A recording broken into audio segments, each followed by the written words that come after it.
As we just discussed, the ceasefire between Israel and Hamas is set to expire this weekend unless a deal can be reached.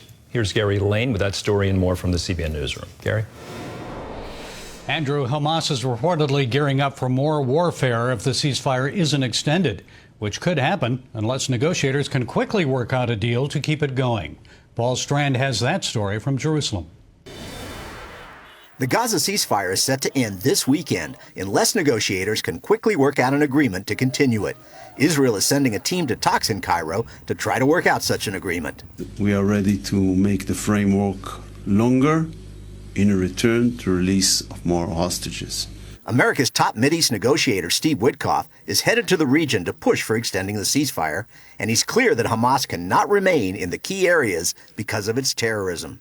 There's no room for Hamas in Gaza, in the West Bank.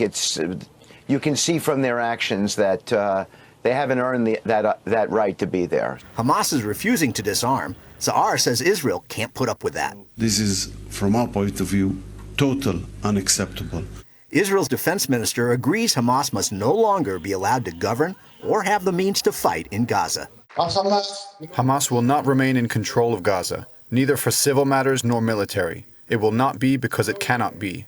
Katz also says Israel won't withdraw from the vital Philadelphia corridor, which Hamas used to smuggle in weapons. The IDF is maintaining a defined buffer zone in Gaza. Israel's long-term goal is to prevent Hamas from having the weapons to again attack the Jewish nation. But a Wall Street Journal report says Hamas is ready to return to guerrilla warfare in Gaza if the ceasefire ends. It's recruited thousands of new troops, has appointed new commanders, and has turned unexploded ordnance into deadly IEDs to blow up Israeli troops. And in the U.S., a leading U.S. congressman is now making a change on the area commonly known as the West Bank. He says his committee staff should now call it Judea and Samaria, the biblical names for that part of Israel.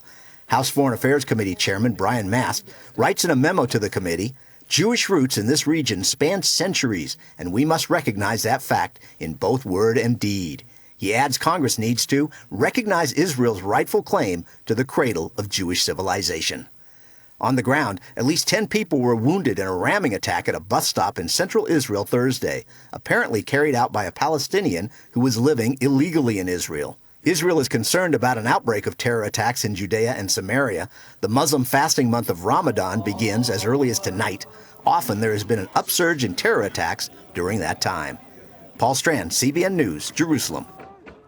In all the turmoil there is in the world today, there is a source of absolute truth that will guide you. Transform your life through God's Word, CBN's newest study guide. You'll also receive insightful teaching from Gordon Robertson, plus access to Regent University's online course. You'll have all the information you need to guide your life. Get Transform Your Life through God's Word. Available now.